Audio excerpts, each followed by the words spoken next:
नमस्कार स्टूडेंट्स, मैं विजय मलिक आपका अपने YouTube चैनल विजय सफर पे स्वागत करता हूं। तो चलिए स्टूडेंट्स, आज हम बात करेंगे भारत के प्रायद्वीपीय पठार के बारे में। तो स्टूडेंट्स अपना नोटबुक उठाइए, कॉपी पेन पेंसिल जो भी आप लिखते हैं, मैं कहूँगा कि सारे नोट्स ज्योग्राफी के लिए आप एक अलग से रजिस्टर लगाइए, उसके ऊपर नोट कीजिए, एक एटलस लेके आइए और अच्छे से नोट्स तैयार होंगे तो मेरे हिसाब से आपको और भी बेनिफिट होगा। तो चलिए स्टूडेंट स्टार्ट करते हैं। पहले समझिए कि मैं आपको पढ़ाने क्या पढ़ाने वाला हूँ। समझिए एक बार, जो लाल रंग से स्टूडेंट्स दर्शाया गया है ये भारत का प्रायद्वीपीय पठार है। पठार क्या होता है? धरती का एक उभरा हुआ भाग होता है, ऊपर से समतल होता है, उसको हम पठार कहते हैं। इसके बारे में बात करेंगे थोड़ा सा और। देखिए क्या दर्शाया गया है, ये भारत का मानचित्र जैसा तैसा स्टूडेंट्स जो है दिखाया गया है।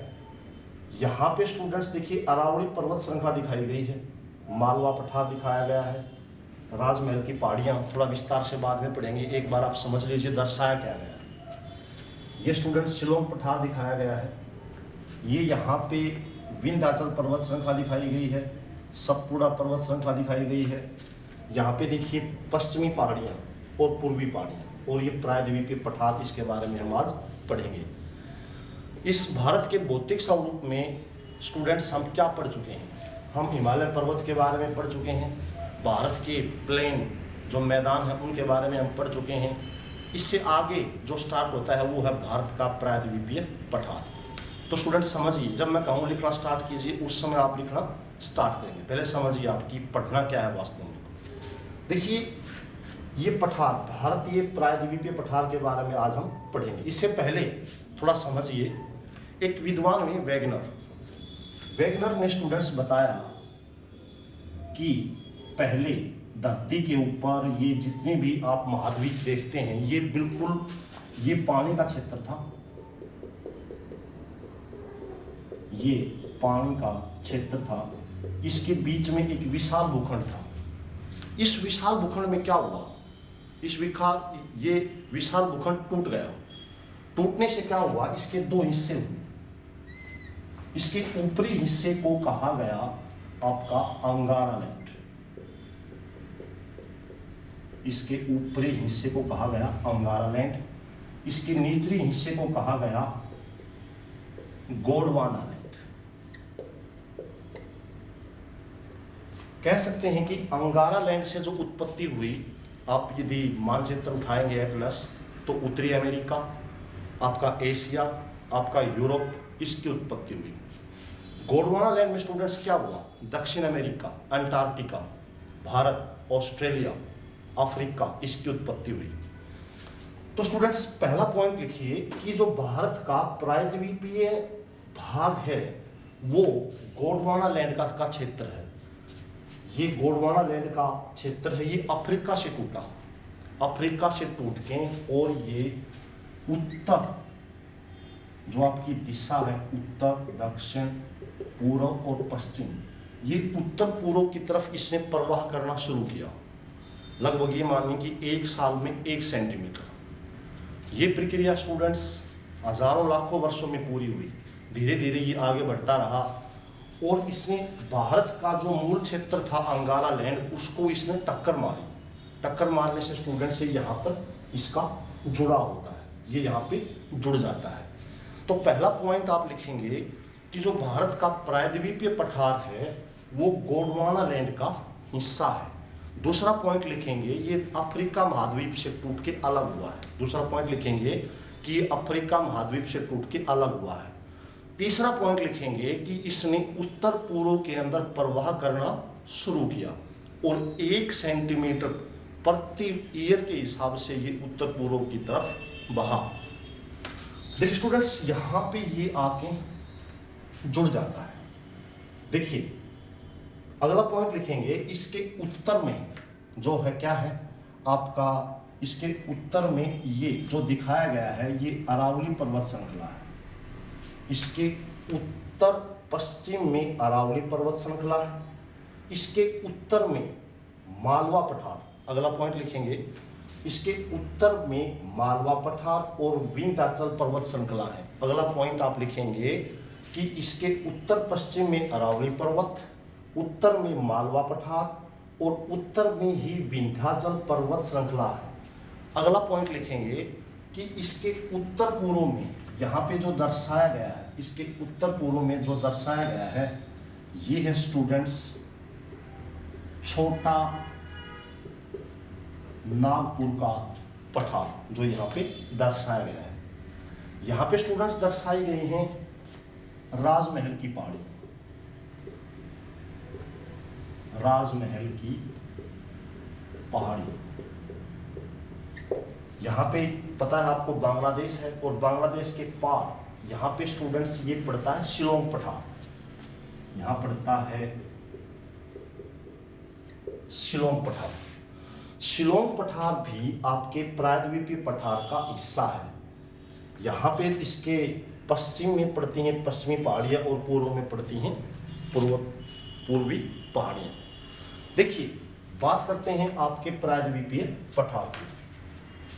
अनियमित त्रिभुजाकार, यदि आपसे पूछा जाए जो भारत का प्रायद्वीपीय पठार है वो कैसा है, उसकी आकृति त्रिभुजाकार की है, लेकिन ये अनियमित है, क्योंकि कहीं ये ऊपर की तरफ गया है, कहीं थोड़ा आगे की तरफ निकल गया है।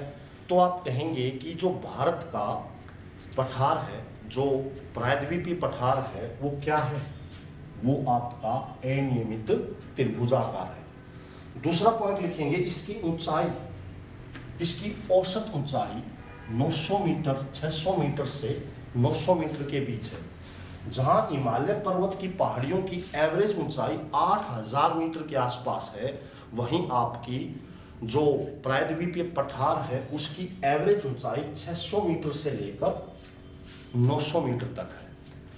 अगला पॉइंट आप लिखेंगे, इसका विस्तार, इसका विस्तार उत्तर से दक्षिण तक जो है, यहाँ कन्याकुमारी तक, यहाँ दर्शाया गया है 1600 किलोमीटर है। यानी कि प्रायद्वीपीय पठार जो है उसकी उत्तर से दक्षिण जो लंबाई है वो 1600 किलोमीटर है।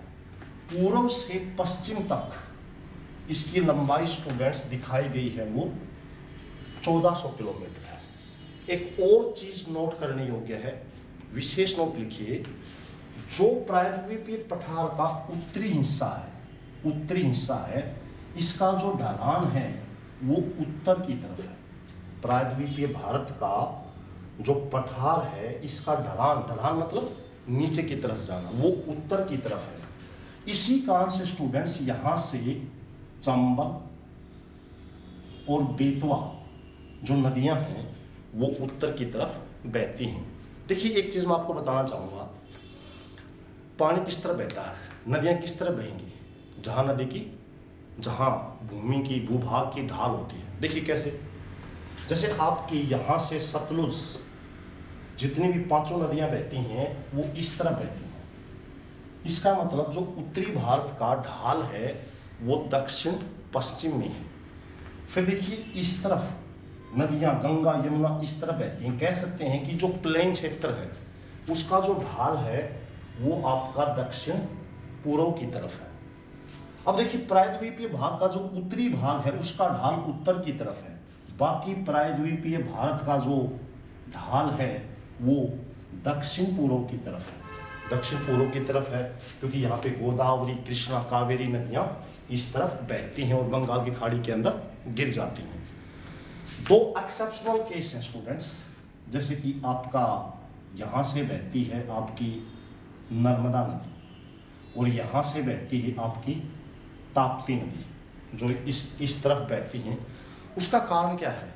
उसका कारण ये है स्टूडेंट्स, भले ही प्रायद्वीपीय पठार का जो ढाल है वो इस तरफ है, मीन्स दक्षिण पूर्व की तरफ है, लेकिन फिर भी आपका नर्मदा नदी और ताप्ती नदी ये दोनों भ्रंश घाटी में बहती हैं, भ्रंश घाटी में बहती हैं। यद्यपि प्रायद्वीपीय भारत का जो ढाल है वो किस तरफ है, वो आपका दक्षिण पूर्व की तरफ है, लेकिन नर्मदा और ताप्ती जो है आपके पश्चिम की तरफ बहती हैं, उसका रीजन मैंने आपको बताया कि ये भ्रंश घाटी में बहती हैं। भ्रंश घाटी क्या होती है, देखिए एक बार,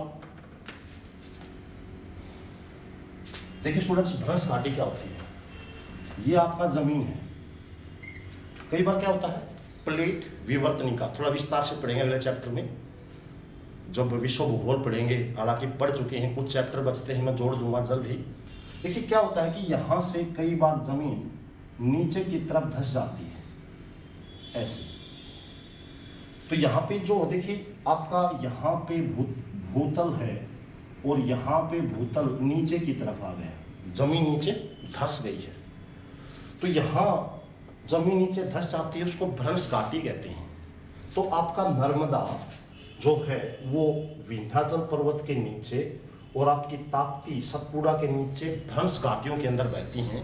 इस वजह से नर्मदा और ताप्तियां इस तरह बहती हैं। तो स्टूडेंट्स, प्रायद्वीपीय पठार के बारे में जो है मैंने अभी तक आपको बताया। अब हम पढ़ेंगे थोड़ा विस्तार से। क्या पढ़ेंगे, आपका अरावली पहाड़ियाँ, आपका छोटा नागपुर का पठार, आपका शिलोंग पठार, जो परीक्षा के लिहाज से आता है थोड़ा विस्तार से पढ़ेंगे। विंध्याचल श्रेणी, सतपुड़ा श्रेणी, पूर्वी पर्वतमाला, पश्चिमी पर्वतमाला, थोड़ा विस्तार से पढ़ते हैं।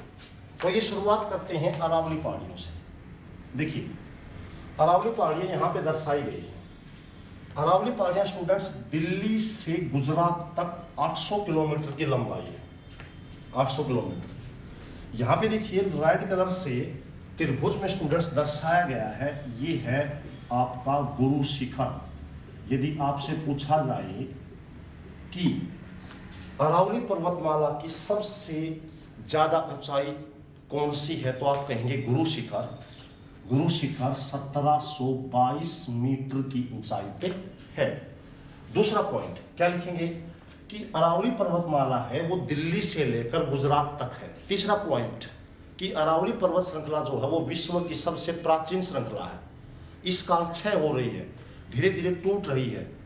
क्योंकि देखिए स्टूडेंट्स, कोई चीज़ बाहर रहती है उसको मौसम की यातनाएं कहूँगा मैं झेलनी पड़ती हैं। बारिश झेलनी पड़ती है, गर्मी झेलनी पड़ती है, कई मौसम झेलने पड़ते हैं, सर्दी झेलनी पड़ती है। तो कहीं ना कहीं उसके जो परमाणु हो उनके अंदर धीरे धीरे जो वो टूटने लग जाते हैं। तो आप कहेंगे कि अरावली पर्वत श्रृंखला जो ये है ये विश्व की सबसे प्राचीन पर्वत श्रृंखला है निश्चित तौर पे। इसका सबसे ऊंचा शिखर स्टूडेंट्स कौन सा है, वो आपका गुरु शिखर है। यहाँ पे ये चीजें दर्शाई गई हैं। इसकी एवरेज ऊंचाई 300 मीटर से लेकर 920 मीटर तक है।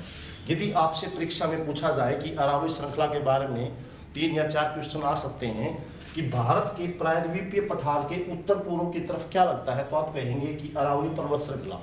आपसे पूछा जाएगा कि अरावली श्रृंखला की सबसे ऊंची चोटी कौन सी है, गुरु शिखर, कहां से कहां तक है, दिल्ली से लेकर गुजरात तक।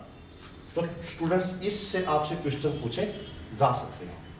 देखिए यहां दर्शाया गया है राजमहल की पहाड़ियां, भारत के प्रायद्वीपीय पठार के उत्तर पूर्व की तरफ राजमहल की पहाड़ियां, ये दर्शाया गया है राजमहल की पहाड़ियां। देखिए स्टूडेंट्स, झारखंड में ये पड़ती हैं 567 मीटर की इनकी ऊंचाई है। राजमहल की पहाड़ियां की ऊंचाई तक ये स्थित है। देखिए यहाँ बीच में आता है बांग्लादेश और यहाँ दर्शाया गया है आपका शिलोंग पठार। शिलोंग पठार को स्टूडेंट्स मेघालय का पठार भी कहते हैं। शिलोंग पठार को मेघालय का पठार भी कहते हैं। यहाँ पे 3 पहाड़ियां दर्शाई गई हैं जो शिलोंग पठार का हिस्सा है। 3 पहाड़ियां आपने अच्छे से याद होंगी, गारो, खासी, जयंतिया। एटलस उठाइए, देखिए गारो, खासी, जयंतिया मेघालय पठार या शिलोंग पठार में। देखिए यहाँ पे पठारी भाग यहाँ पे दब जाता है और यहाँ फिर से उभर जाता है। बीच में स्टूडेंट्स बांग्लादेश ही समतल है, क्योंकि गंगा और इसकी सहायक नदियाँ अपने साथ क्या लेके आती हैं, मिट्टी, कंकड़, वो जमा देती हैं, एक परत जम जाती है, इसलिए बांग्लादेश यहाँ पे समतल है। फिर से उभर जाता है कहाँ पे, आपका मेघालय में। मेघालय में इसको क्या कहते हैं, मेघालय पठार या शिलोंग पठार। कौन कौन सी पहाड़ियाँ हैं, गारो, खासी और जयंतिया पहाड़ियाँ। चलिए इसके ठीक नीचे देखिए दर्शाया गया है स्टूडेंट्स छोटा नागपुर का पठार। छोटा नागपुर का पठार मूल रूप से स्टूडेंट्स ये झारखंड और पश्चिम बंगाल में है। झारखंड और पश्चिम बंगाल में है, कोयले के लिए प्रसिद्ध है। इसके उत्तर में स्टूडेंट्स गंगा नदी प्रवाहित होती है, इसके दक्षिण में महानदी प्रवाहित होती है। एक संथाल जनजाति है,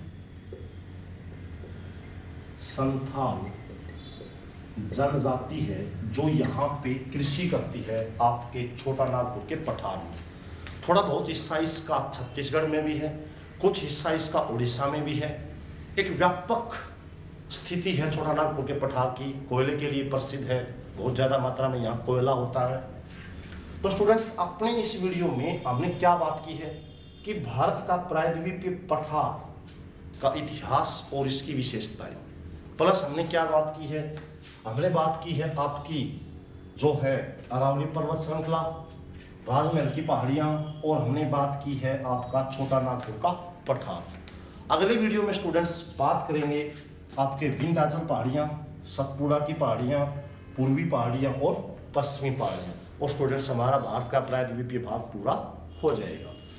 तो स्टूडेंट्स खुश रहिए, खुशी के साथ आगे बढ़िए, अच्छे से तैयारी कीजिए, लाइक कीजिए, शेयर कीजिए, सब्सक्राइब कीजिए, कमेंट्स बॉक्स में जाइए, लिखिए।